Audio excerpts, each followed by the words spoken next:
Hello, everyone. Welcome to the Purple Stars podcast. I'm Sarah, your host, and we planned a very special episode for you. I have one of my closest friends on this episode, and he's going to interview me about our podcast, about my journey, about myself. So you get to know me a little better, and you will see why I chose Stuart, because he is so funny, and he will probably share a few things that no one else would share about me. So I'm very excited. Thank you, Stuart. Do you want to start to kick off how you and I met many years ago? we met in Salzburg, didn't we? Yeah. Funnily enough, the thing I always remember, so I'd not long been living in Salzburg, and the business consultant had helped me set up my business there. Said,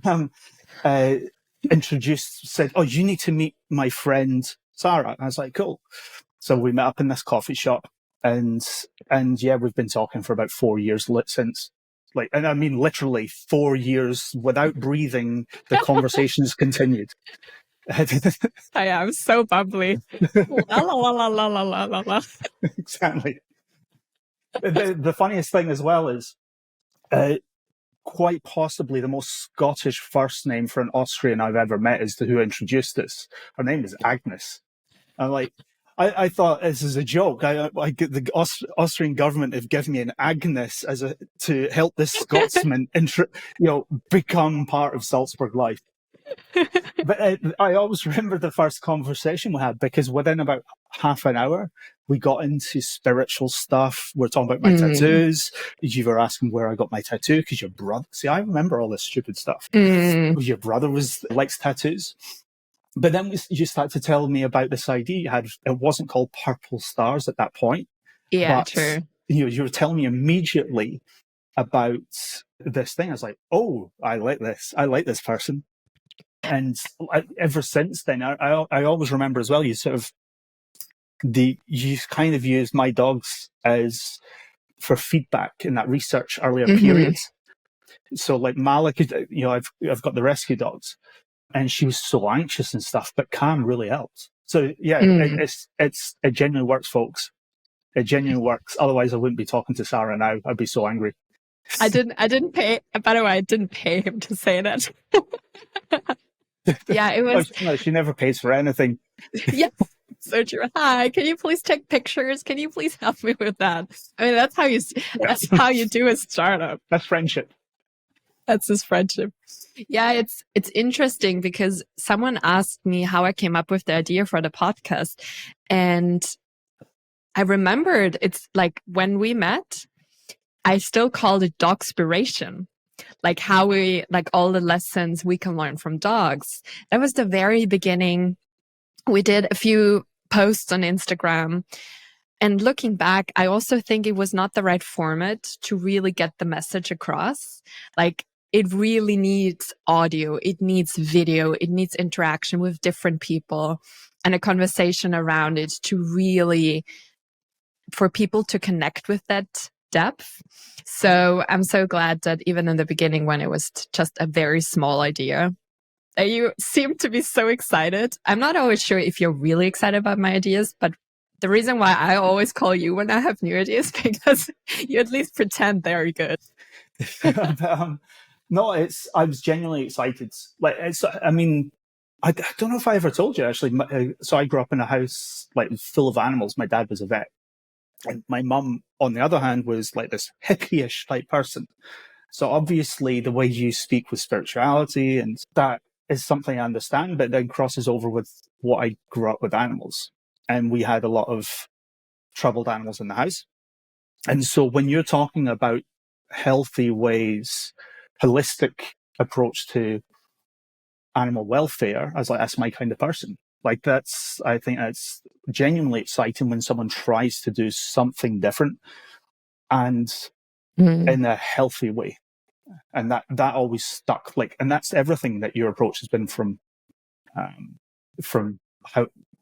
long I've known you. You've always been healthy with everything. Every idea's got to have a well-being aspect to it. Otherwise, it just doesn't exist within your brain. Of all the people I've met, there aren't that many who think holistically. just like it's an instinct. It's just part of your DNA.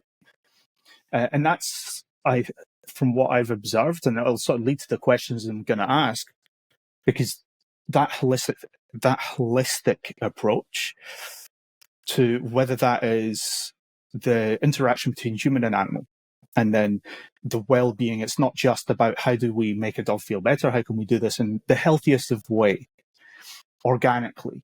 But then while at the same time, that holistic approach expands and it's entrepreneurial as well. So you're thinking of, well, how do I reach that audience? And that's through podcasts. And you bounce those ideas off me because you're looking for a different perspective, because, you need a white Scotsman, middle-aged Scotsman's opinion. Everyone does. There's not enough white middle-aged men giving their opinions in the world. You've come to the right guy for that one. It's a very niche market. So, but that holistic approach has done that, and it kind of leads to you on this podcast journey. Like, if we can step all the way back, and we're coming into this podcast journey. And what I know about you is you learn every day. Like, every day, whatever you do, you're learning and taking from that. So I'm really curious about those personal lessons and from the challenge you've got to even just starting up this podcast. It's one thing to talk about it in a coffee shop in Salzburg 4 years ago, to then actually having that, and not just having it, but being based out in Santa Marcus, has a lot of life change. Oh, yeah. So I was curious about that journey. It was when I continue talking about what you said about the holistic approach and that it's kind of in my DNA. So as you know, my grandmother is from the Philippines. So I've always had a more holistic approach. For us, when I was a kid, we would use herbal remedy. We would, when I had a stomach ache or a headache, we wouldn't take painkillers. Like, first my mom would say, is there something that's hard for you to digest currently as an experience, or is something that's worrying you so much that it's giving you a headache? So I was very lucky growing up in an environment that always saw body, mind, and soul as a unit. And then also when I was competing in golf, there came a point I would always get sick and injured before a golf tournament, especially if it was a big championship. And my parents said, let's go to the doctors and let's check you from head to toe. The doctor said that at least physically I was fine. I was very lucky because my parents then got me in touch with a high performance mental coach. And he really helped me understand that my thoughts can either work against me or for me, and how my inner world and my thoughts influence my physical well-being. And that my fear manifested in my body with back pain and getting the flu before a championship. So I was very lucky that I was surrounded by people that really held space for a holistic approach, because you got to think that was 2005, 2004 in Austria. It was kind of a new thing. And yeah, from then I always was so hooked by anything that's holistic, especially the mental side and health. So that's how, kind of a little bit like my holistic approach, why it's in my DNA. And with the podcast, when I came up with the idea of Dogspiration, I remember people liked it, but I also noticed people can't really yet grasp it because it was only in written format. And people liked it, but I didn't get the impact that I really wanted it to have. So, and back then it was not like on Instagram, you didn't post videos. There were no stories, there were no videos. It was just, it wasn't there yet. And last year I thought, I really want to do a podcast. It's such a great way to connect with people from around the world, both the ones you know, the ones you don't know. But what can I do that isn't out there yet? Because the world doesn't need another podcast for dog training, because there are already so many great people out there. And the world doesn't need me for that. I've seen you with Henry, and we definitely, I think it's a standalone show. You and Henry is chaos. So it's maybe not dog training. It's just like, I still remember how he's been with my dogs. And I'm like, woof, Henry, that's love. Oh So my God. it'd be a different kind of training podcast. It's so funny. I just need to, a little side note. The first time our dog Henry, our family dog Henry, I want to say family dog, so it's not all reflecting on me only. Yeah, it's all your fault, Sarah. Met the two rescue dogs of Stuart. He constantly tried to hump them. Male, female, he's up for everything. He just would not stop. And I was so embarrassed because it was in the middle of Salzburg. I was like, Henry, please be a gentleman. It's that beautiful Salzburg Sound of Music setting. We've got the fortress, and there's Henry trying to hump my dogs on a dog walk. And also, your dog only has 3 legs. So it just felt double. There's no fight going on. Yeah, there was no fight. So yeah, so it really shows that would not have been authentic if I did a dog training podcast or anything like that. And then I really sat down and I thought, okay, what is it that my heart really really gets excited about? And it is about the life lessons. It's about the life lessons we can learn from animals. It's about the life lessons we can learn from people's journeys. And I thought, okay, but I can't do 2 podcasts. This is too much work. And then suddenly it hit me. Why don't I marry and intertwine those 2? Yeah. And then I was very happy. I was like, oh, that could be a thing. Like sharing the life lessons of both animals and humans and offering inspiration that leads to a greater, happier, more fulfilled life for both of them. So that's the idea that came up then last year.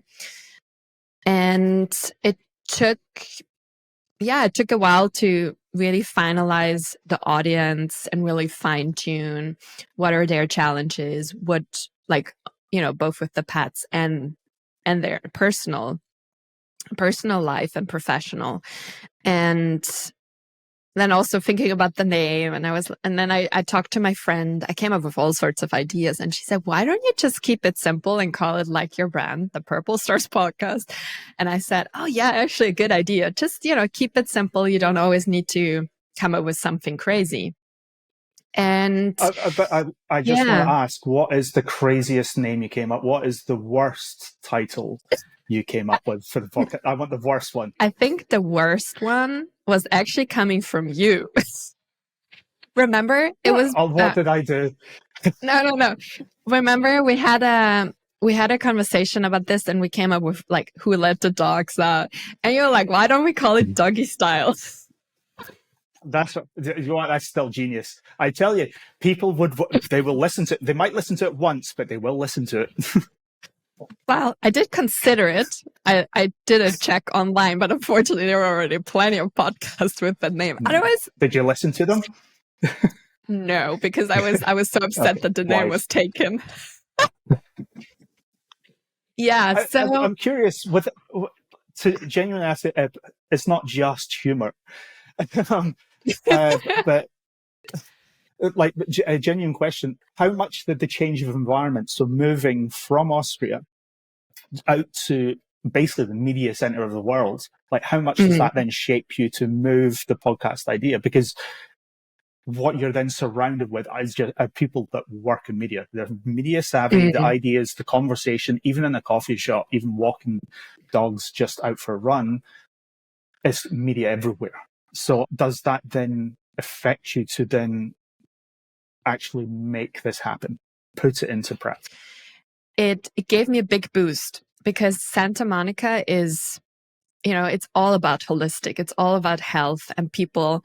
You see, there are so many dogs. People are always on the, walking, they eat healthily. They go to their acupuncturist. They believe in body, mind, and soul connection.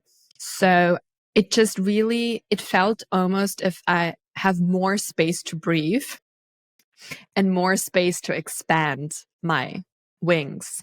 And that's something that made me really happy. And being at a place where the weather is great and where people around me believe in the values that I believe in really helps. It really, really, really does.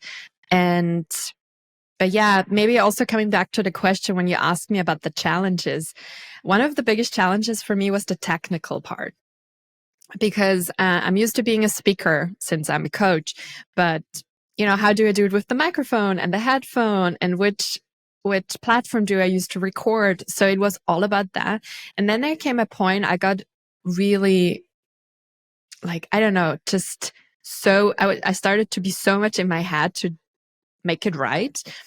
And then there came a point I did a meditation, and I just suddenly it hit me. Not everything needs to be perfect, but everything needs to come from the heart. So whenever something goes wrong technically, whether it's the Wi-Fi, whether it's the video, whether it's the audio, I'm just telling myself, it doesn't matter. Like, as long as we have a heart-to-heart conversation, it will reach someone's heart out there. And that's all that matters. So it's a constant learning for me to just keep remembering when things go wrong. It's fine. And another thing that I learned, because, when I reached out to my first podcast guest, I didn't have anything to like brag about. I couldn't say, oh, I've had already this and that person on the podcast. Do you want to be there too? I sent out a nice looking PDF we didn't even have a website. The website said coming soon.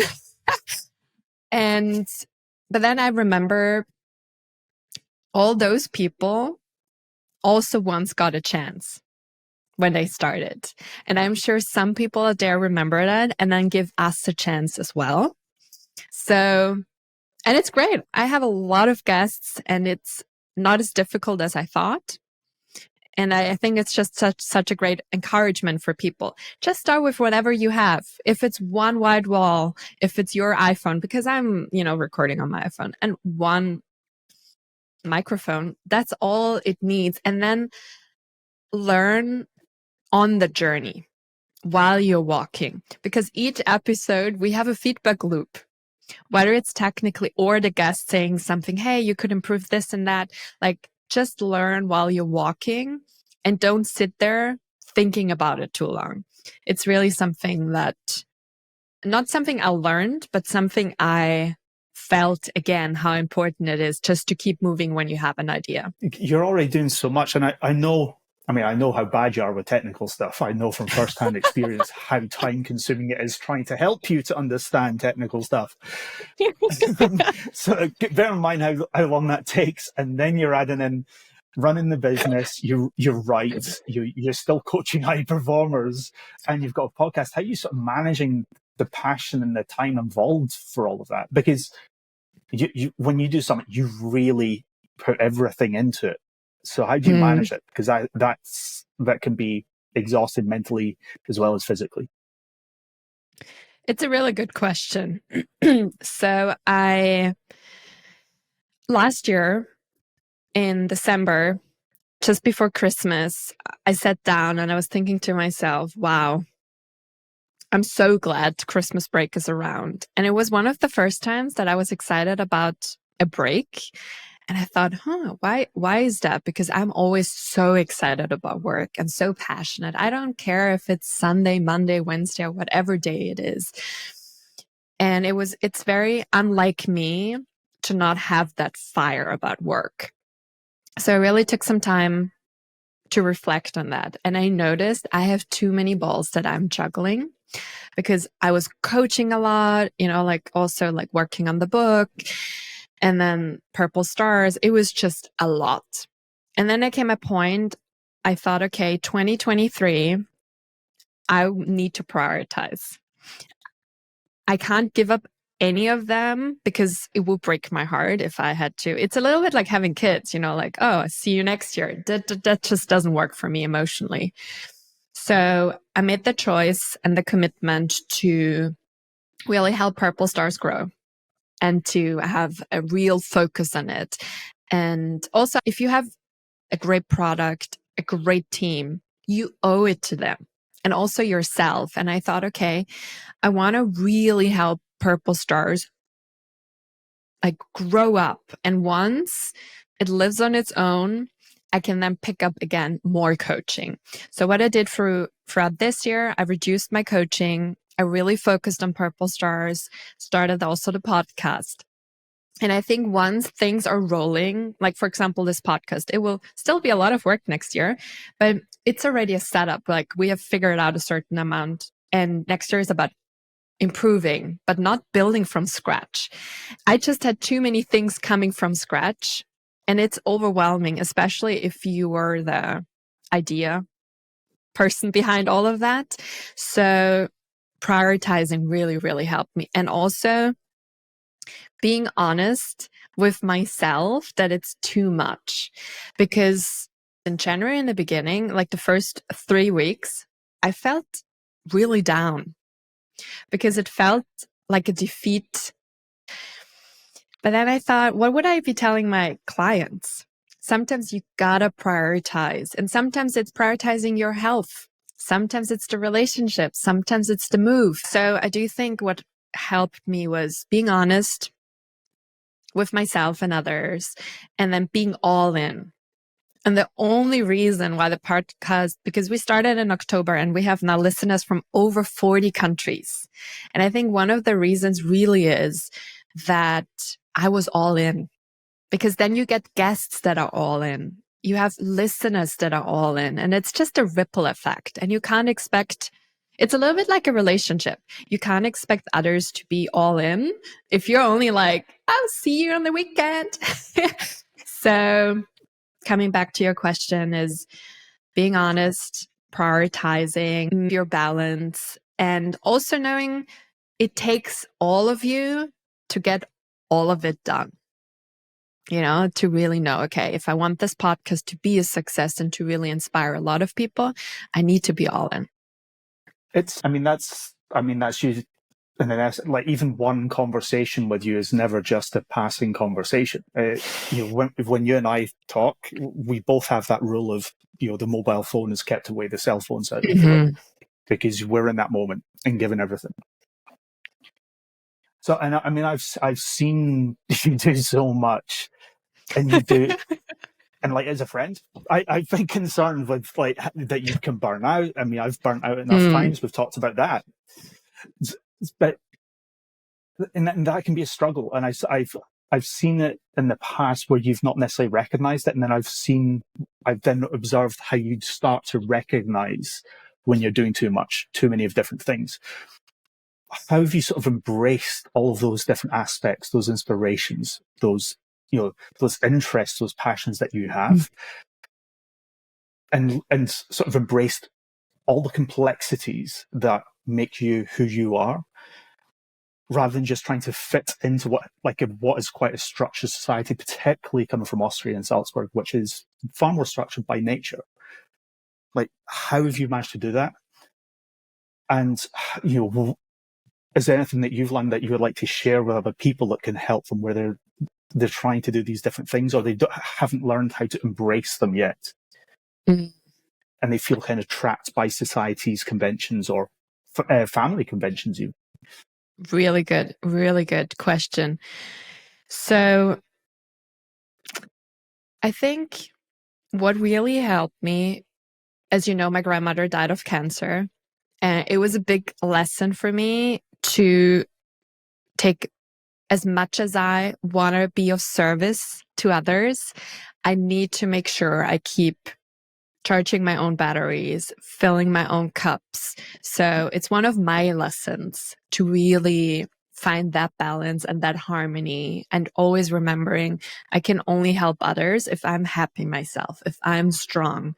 And I try to keep remembering that, especially when my to-do list is really long. I'm like, I'm just human and I need to do it in my own time, and to be okay with my pace. That's one thing. And then to the second part of the question. So it's when I look back when I was a little girl 2 years ago. No. When I was going to make that joke. You beat me to it. I wanted to, because you would have said that. So when I was at school, in elementary school, I don't know if you had that too, but we always had those little books, friendship books, where you would fill in your name, your height, your eye color, your interests. And I would always see how other people can write just one eye color, one favorite dish, one favorite country. And for me, I never had enough space to fill in everything I wanted to write in, because even my eye color, I have a brown spot and it's blue and green.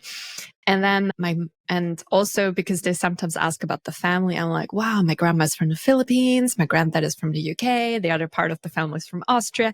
So I kind of think it's part of my path to be more, like have more eye colors and more cultural background and more interests. But there was a time I was really struggling with that because I just wanted to be one thing. And I just wanted to have one interest and just have one thing written on my business card. And then I came a point, I sat down and I really reflected on it. And I was like, why is that? And it made me realize I was scared to be too much for people. It's just scared to be too much, like too bubbly, too spiritual, too holistic, too multifaceted, too much. And the key for me to be all of me, which means allowing all my interests to unfold and also to dance with one another, was coming to the understanding I can never be too much of who I am. And that's also an advice or an inspiration I can give to others who are creative, but also really like numbers, and who are, there are so many people out there that are just like you. You're also good at many things and you love a lot of things. And sometimes it's not about eliminating things. The question is more, how can I marry all of them so we can bring all we have to one table? And it takes time. It's not easy, but I think it's the only way to be truly and wholly happy, because otherwise you're only always working with one arm or one leg, one eye. You want to incorporate everything. And yeah, but the picture from school, I never had enough space to write in this friendship books. It's a picture of my life. Oh. But what you're saying is actually remind me. I've got a friend who lives in San Francisco. He's quite well known in certain and he was around in the 60s. He invented some stuff and then pivoted and was an entrepreneur and all these kind of things. His business card now, because we live in a world of LinkedIn and all these things, and we have to be able to describe ourselves. And his business card is just his name and says legend. And that's it. I love that. I love that. And everyone's like, I want to meet him. Yeah. I'll introduce you to Gary. He really is a legend, and he dresses like a legend. But also, you got to think, who anyway decides that we need to put a label and a title on what we work? That's, I think, also one of the reasons when I got to meet someone new, I rarely ever say, what do you do for work?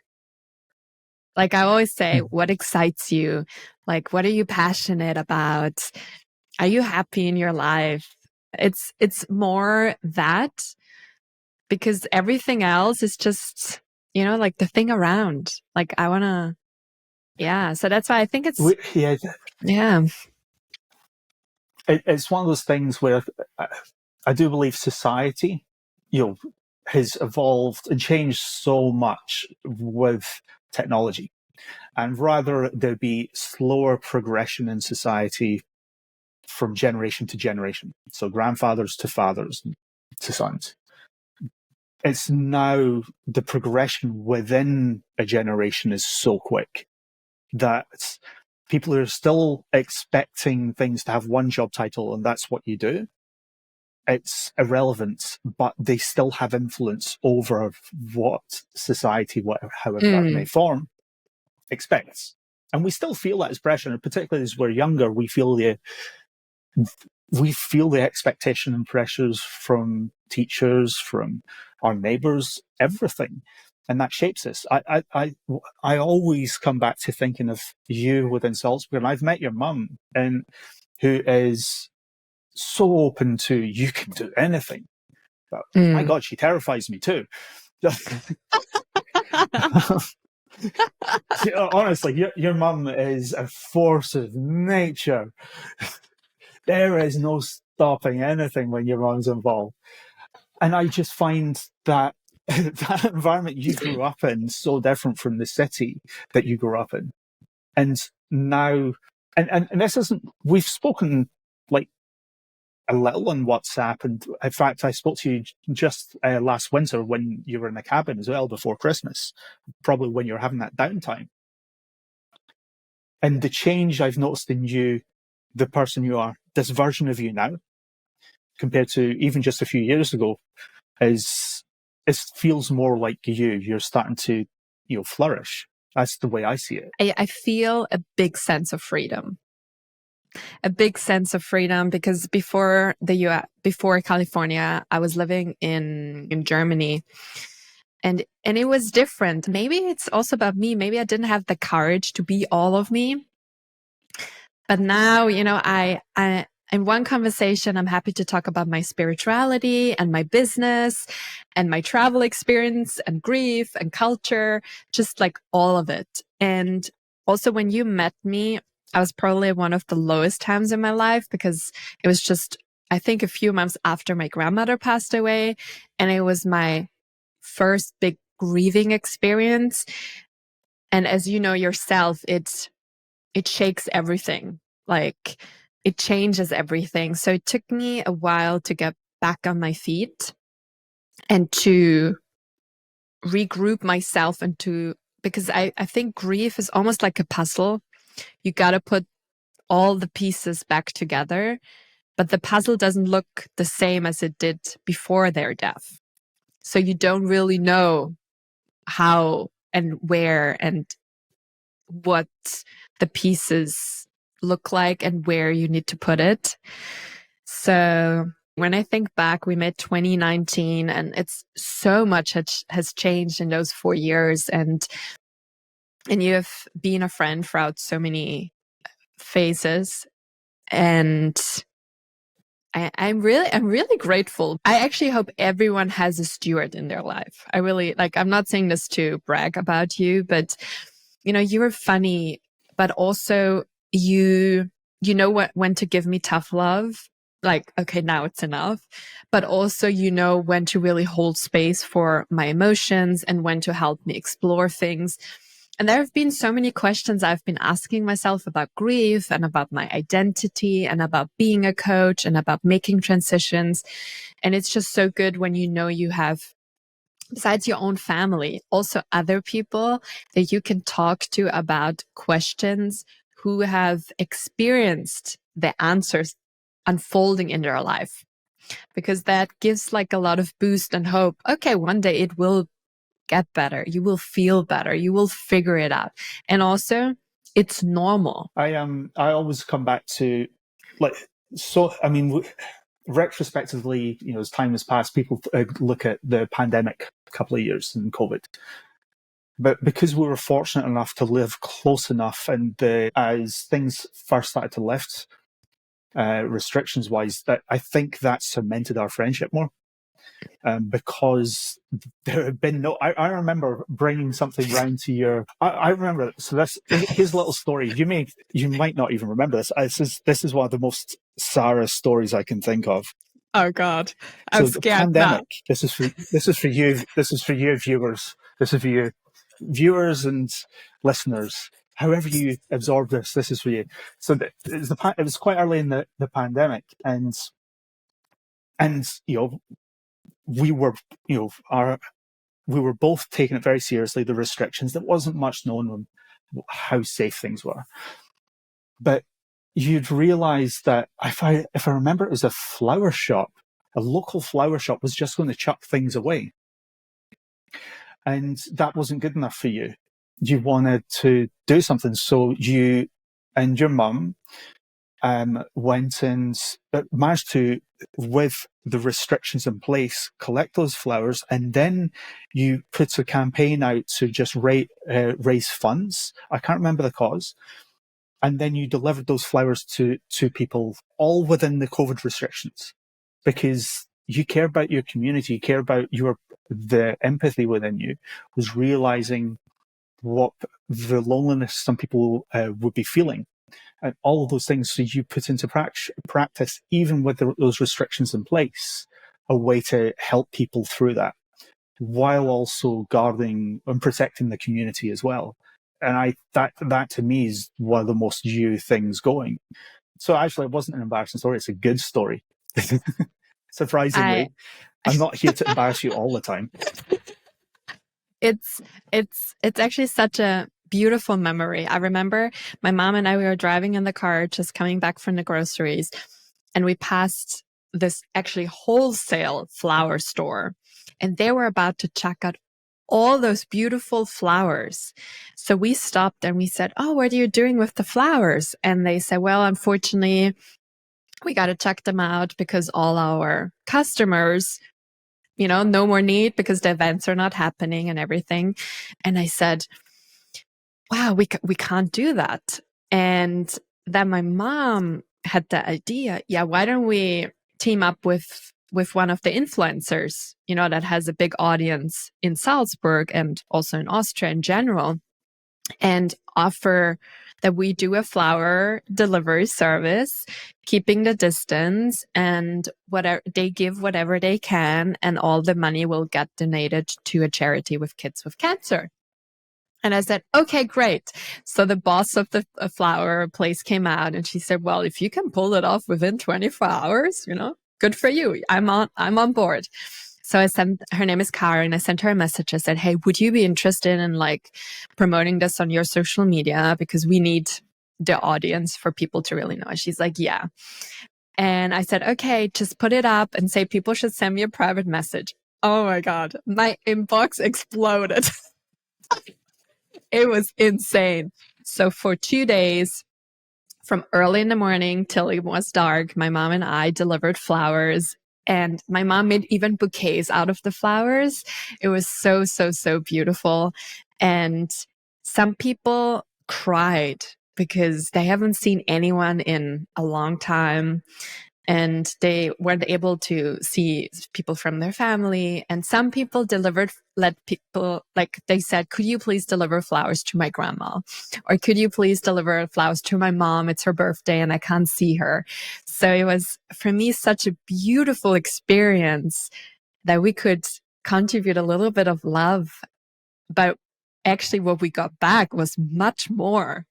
And it was, yeah, just in summer, I said to my mom, that was such a, also crazy idea, we passed by. And it's another thing in life. Sometimes if you move quick, you can only move quick when you do it together. I just remember you, I went to, I think it was to pick up some flowers or something.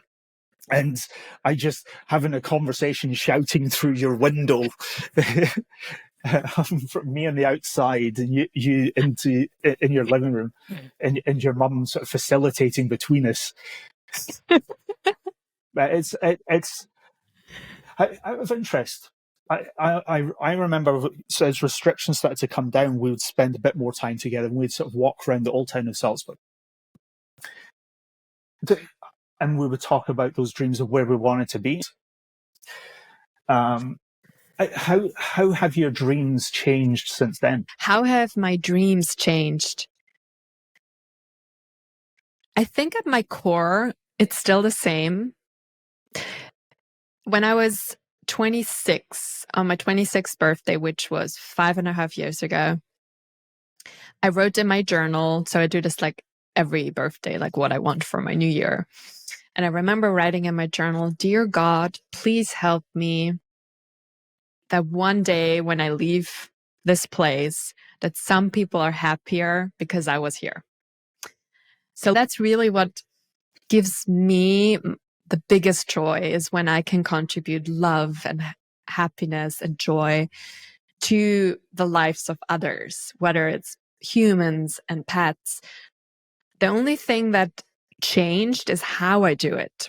Now I have a podcast, I have a brand.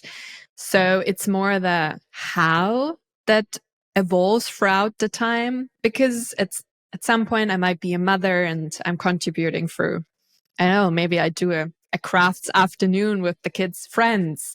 I think that only the how is evolving, but my why is like staying the same. And I do think the calling in my life is to, contribute to the happiness of other people, no matter how many or few there are. What about you? How have your dreams changed?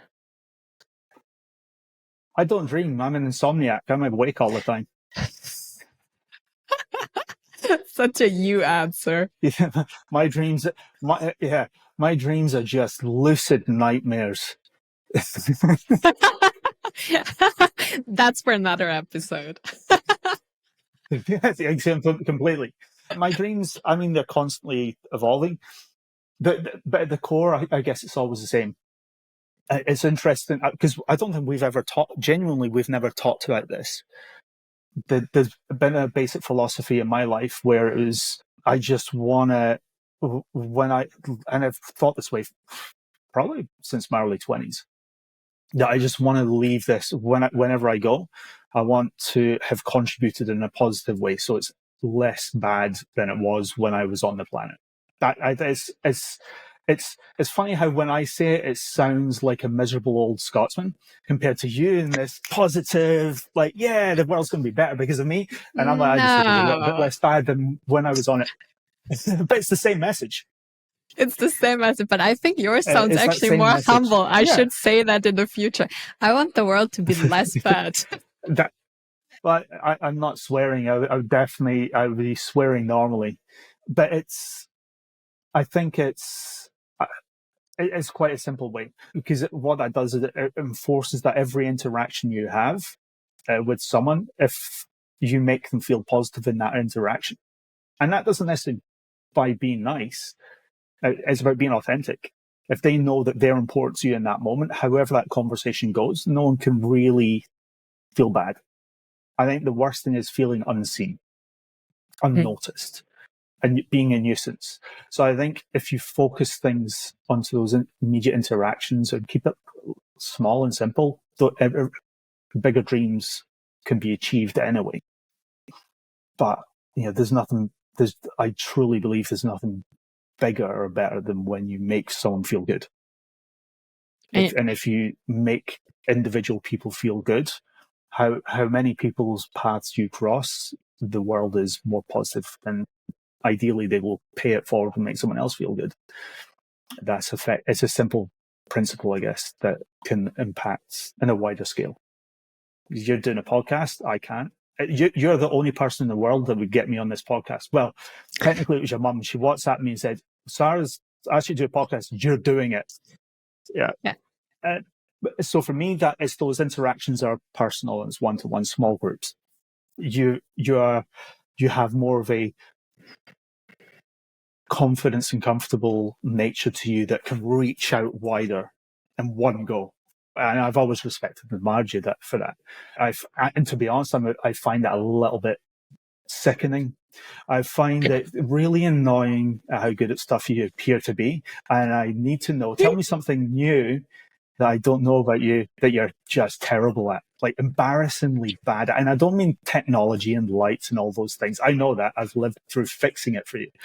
I want to know something I don't know.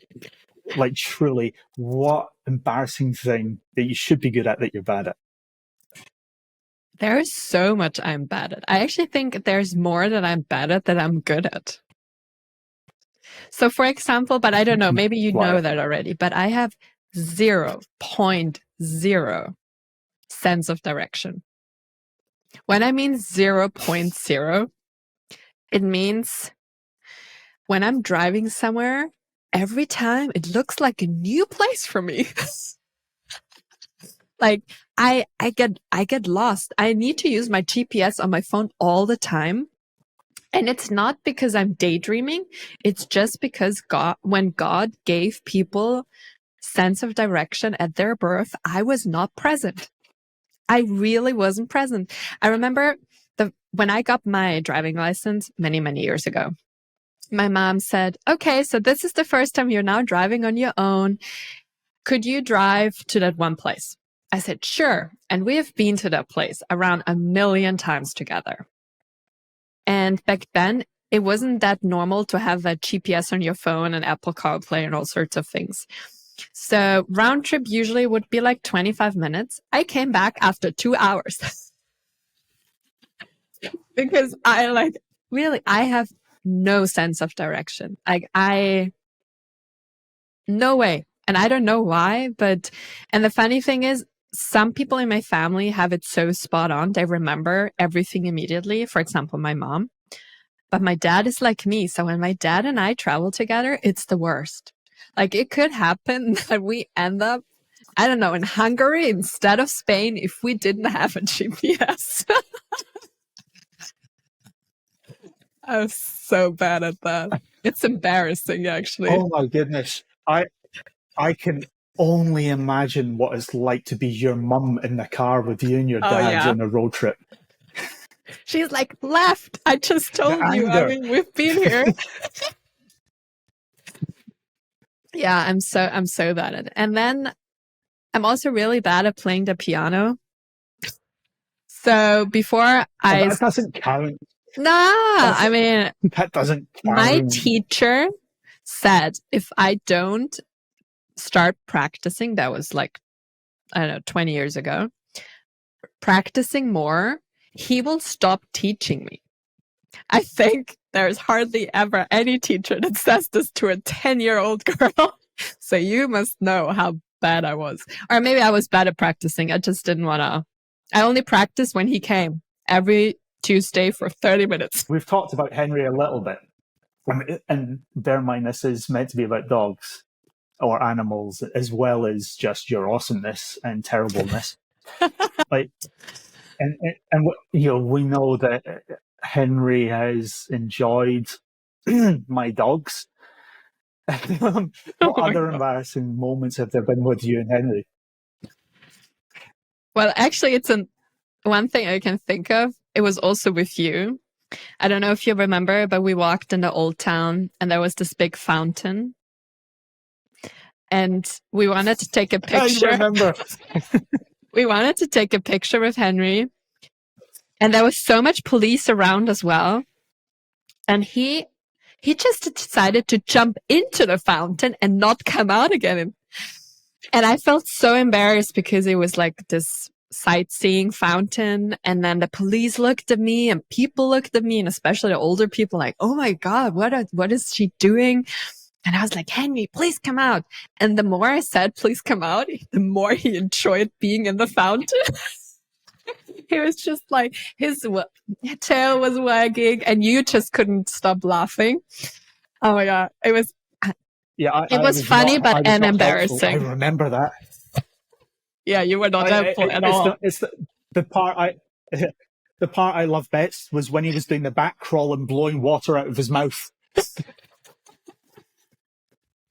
Oh my God, it was such an embarrassing moment because it was just right in front of the Salzburg Festival Hall.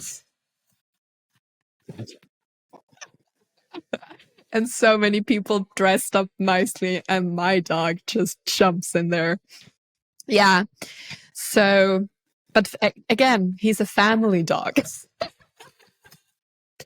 We all contributed to his personality. Yeah, he definitely has a personality. That's for sure. Yeah. Has he sort of taught you any lessons beyond swimming? Has he taught you any, and flirting? He obviously taught you how to flirt. Has he taught you any lessons, like more substantial lessons? Oh, so many. I think Henry was actually the inspiration for, in the beginning, Dogspiration.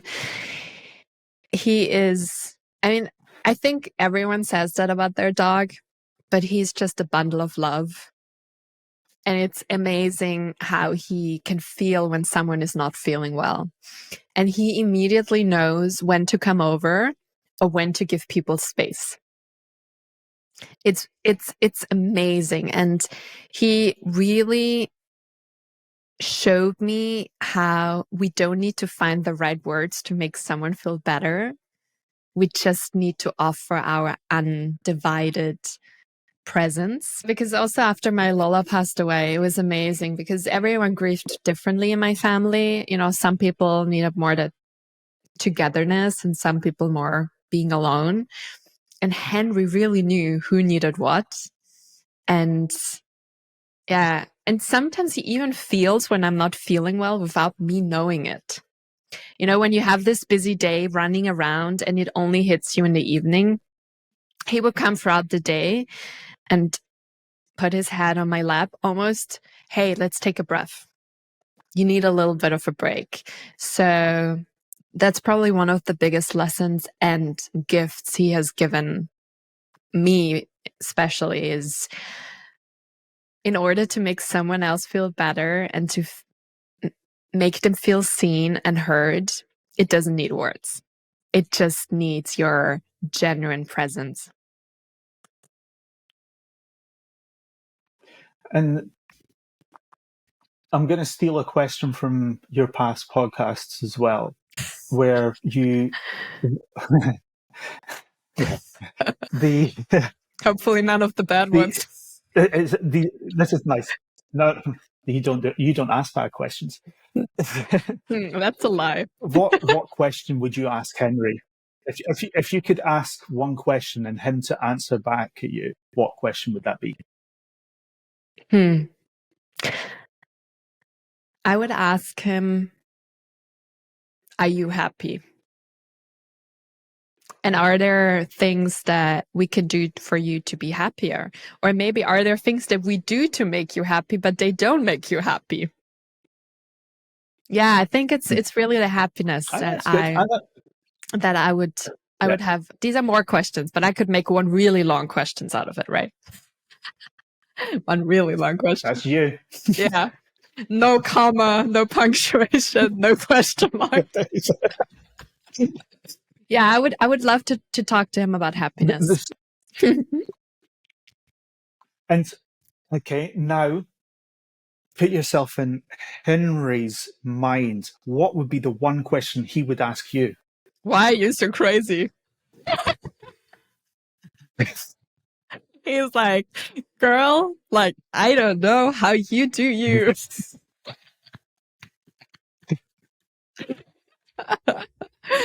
No, I think he would be asking me, why are you traveling so much? Like, you know, Henry is a family dog, so he's always been living with my parents. But I like to say I'm his favorite between you and me. But then everyone in the family likes to believe that about themselves. But I do, like, he loves when I'm around. And I would love for him to be in the US. I mean, that would be my dream. But then obviously my parents wouldn't be happy about that either. But I think he would ask me, what are you doing when you're traveling? Like, why are you away? What is the life? What's the life like when you're somewhere else? I think that's something he would ask me. Yeah. Are there other dogs? Are you playing with other dogs? Stuart, it's so funny you're saying this because sniffing to see. Yeah. Because I think I told you I fostered a dog this year, and I felt so bad because I loved him so much. Like, I was in love with him immediately, and I thought, wow, am I cheating on Henry? Like, I had this all like up and down emotional roller coaster saying, wow, what if he finds out? Will he be okay? And why do I feel this big soul connection with this foster dog who's just come to my life? Yeah, I felt really bad about that.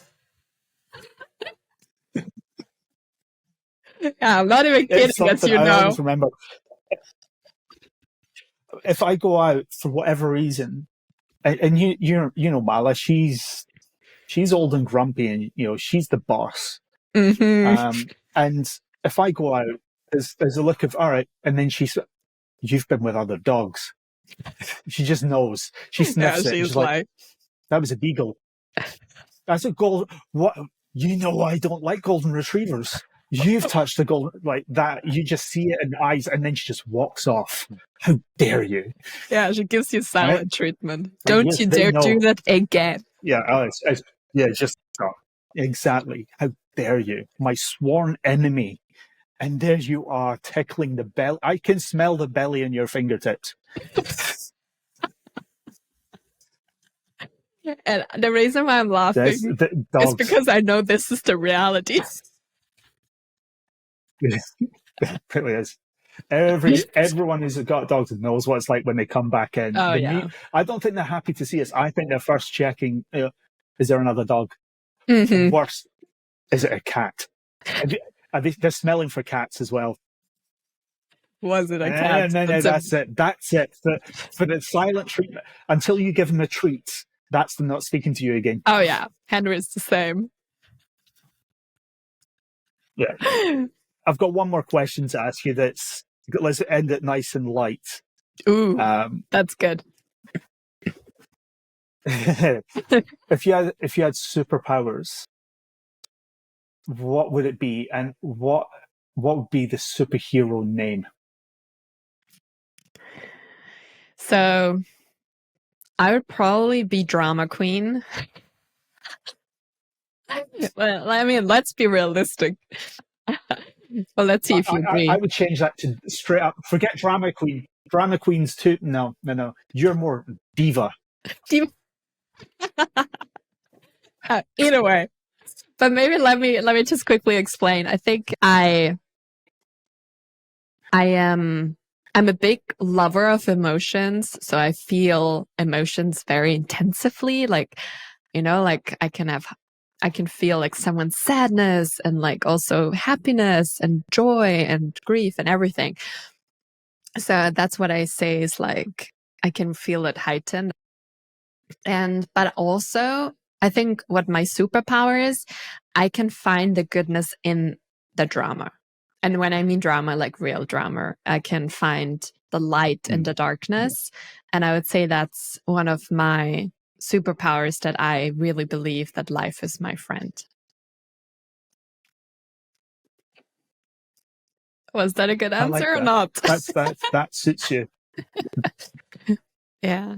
But we can also go for diva. That's acceptable. That's acceptable. Whew, I passed the diva test. Just sounds, it's a better brand. Yeah. But it's shorter. It's Purple catchier. By Diva. By Diva. We'll probably change that for next year. Sponsored by Stuart. So funny. That's a terrible name. Stuart, thank you so much for your time. I had a blast. We should, it was great catching up like this. Good. I hope you too. At least we've had a blast. Me. I'm not sure about your listeners who've had a blast. We'll see if we get like hater messages. Why did you do that? You two are so boring. Yeah. It's gonna be like unsubscribe. I apologize in advance. I've just ruined Purple Stars. Oh my god! If our brand survives this episode, we're good to go for next year. Yeah, we're good. Double act Christmas every year. Oh my god, that's so funny. No, I really mean it. Thank you so much. It was also great for me to reflect on certain things when I am not the host, but the person that gets interviewed. I really enjoyed it. And also you're always so funny. So it makes everything much, much nicer. Yeah. And it's been a pleasure. I'm just any excuse to be able to catch up and talk properly. Even with video. Well, when I say video, you're just one big blur. I honestly think I'm looking at you and I'm like, have I put my contact lenses in or not? It's just so blocky. Okay, I think we wrap it up before. Yeah, let's leave it there. Okay, everyone, it's a wrap for today. Thank you so much for tuning in. We hope you had as much fun as we did. We wish you a Merry Christmas, a Happy New Year, and we'll be back early in January. So we're taking a little Christmas break just to recharge our batteries, but then we're back with a lot of great new guests and a lot of new episodes. So please stay tuned.